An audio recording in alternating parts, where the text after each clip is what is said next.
En Afrique, la durée de vie des entreprises nouvellement créées et des sociétés coopératives est d'environ 3 ans. En Côte d'Ivoire, le taux de fermeture est de 80%. En Éthiopie et au Kenya, le taux atteint 75%. Le Nigeria a enregistré un taux de fermeture de 61% et l'Afrique du Sud 54%. Voici quelques éléments sur les origines d'une faillite qui vous permettront, en particulier dans le contexte actuel de la crise sanitaire, d'inflation et de guerre en Ukraine, de prendre rapidement des mesures adaptées pour protéger votre entreprise et éviter d'engager votre responsabilité personnelle. Quelles sont les principales causes de faillite d'une entreprise? Que faire lorsque des difficultés surgissent?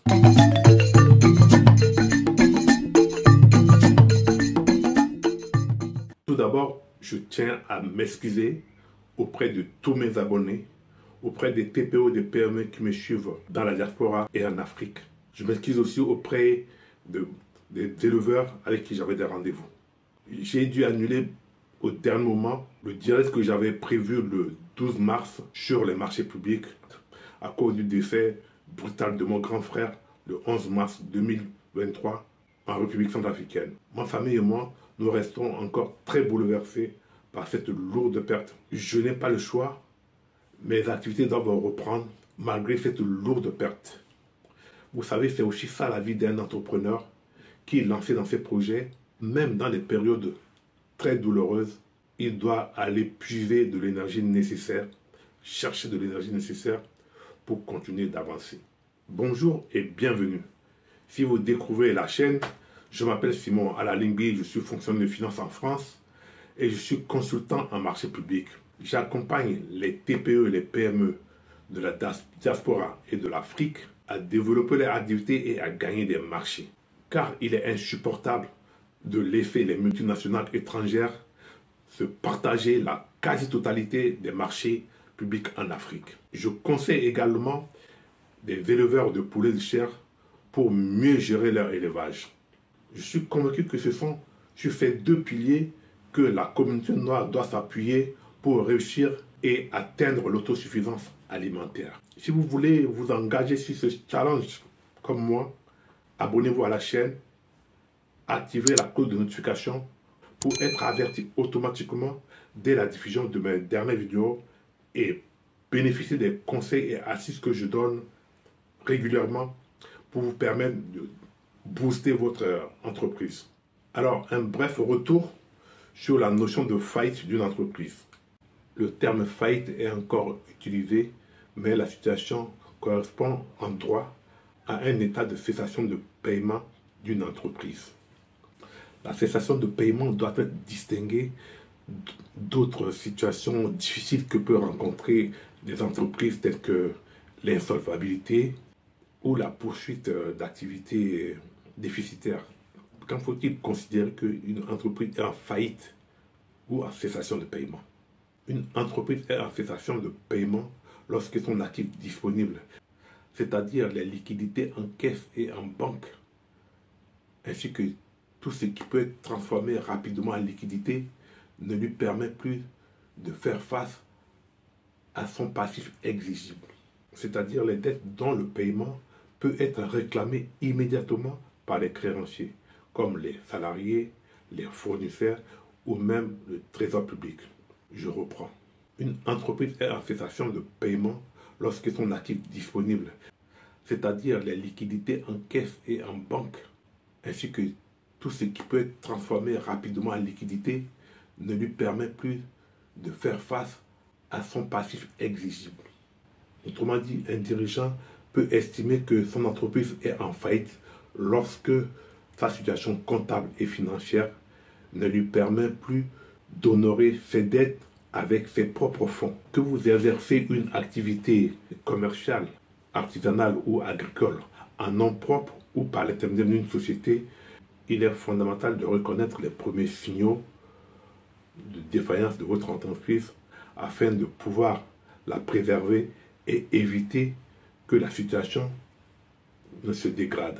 Quelles sont donc les principales causes de faillite d'une entreprise? Il y a des causes internes qui vous amènent à la faillite de l'entreprise et des causes externes. Par exemple, un contexte économique particulièrement difficile, une mauvaise conjoncture pour le domaine spécifique d'activité, une crise économique comme la grève, les guerres, ou une crise sanitaire comme on en connaît, type Covid-19.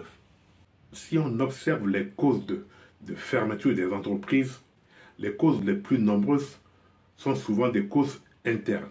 On peut citer les impayés des clients qui par ailleurs fragilisent la situation de l'entreprise. Du coup, des fournisseurs que vous ne pouvez plus payer, les avances que vous font des banques deviennent rares, vos partenaires ne vous font plus confiance. Ça peut venir des vols et des gaspillages sur vos chantiers, des mauvais investissements ou des choix technologiques qui ne correspondent pas à votre activité, une incapacité à anticiper ou à réagir face à la concurrence, à l'innovation technologique, à l'évolution du marché. Au niveau des solutions, qu'est-ce qu'il faut faire lorsque les difficultés de votre entreprise deviennent de plus en plus importantes? Et comment procéder pour rattraper ce qui peut être rattrapé, le remettre à flot et peut-être éviter d'engager votre responsabilité personnelle. Il faut vraiment anticiper lorsque vous sentez les premiers signes. Il faut faire appel à un spécialiste pour que très rapidement, il puisse évaluer la situation de votre entreprise et voir ce qui peut être rattrapé et vous accompagner, vous conseiller. À défaut, malheureusement, lorsque les difficultés deviennent très nombreuses et que vous basculez dans pratiquement la cessation de paiement, il existe quelques étapes à observer pour essayer de faire face à ces difficultés, négocier avec les principaux créanciers et voir ce qui peut être sauvé. À ce stade, il y a deux procédures qui existent. D'abord, une procédure de conciliation qui peut vous permettre de régler de manière amiable et préventive les difficultés financières de votre entreprise.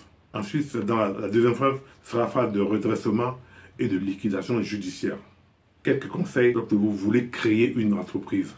Faites-vous accompagner par un spécialiste. Ne démarrez pas votre entreprise sans faire une étude de marché. Il ne faut pas démarrer votre activité sans mettre en place un budget prévisionnel.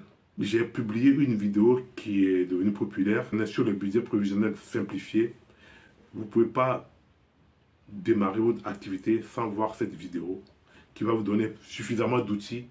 Si vous savez vous débrouiller tout seul, vous pouvez mettre en place, en suivant les étapes, mettre en place votre budget. À défaut d'avoir un spécialiste qui peut vraiment valablement vous aider. Un élément qu'il ne faut pas négliger dans ces conseils, c'est vraiment avoir un fonds de roulement. Un fonds de roulement, c'est très important. Cette vidéo également existe sur la chaîne. Allez également regarder avant vraiment de démarrer votre entreprise. Car c'est souvent les erreurs que les gens font. Si vous n'avez pas un fonds de roulement suffisant, mais vous démarrez votre activité très vite. Vous pouvez tomber dans les cas qu'on vient de voir de cessation de paiement et de fermeture. Si vous avez besoin d'aide, n'hésitez pas, prenez contact avec moi. Je peux vous accompagner à mettre en place, organiser votre activité, votre tableau de bord pour vous permettre de mieux démarrer votre activité. Souvenez-vous, beaucoup d'entreprises ferment, tombent en faillite dans les 3 premières années. Donc c'est ce moment-là que vous devez mettre à profit pour mieux vous organiser. Croyez-moi, ces outils maîtrisés, vous réduirez suffisamment les risques de difficultés dans votre entreprise et de faillite. Si la vidéo vous a plu, likez-la, partagez autour de vous, surtout les TPE, les PME, les entreprises que vous connaissez, vos amis, pour les aider aussi à éviter les difficultés. Et si vous n'êtes pas encore abonné à ma chaîne, abonnez-vous maintenant, c'est gratuit. Activez la cloche de notification pour être averti automatiquement dès la publication de mes dernières vidéos et bénéficier des conseils et astuces que je donne régulièrement pour permettre de progresser dans votre business.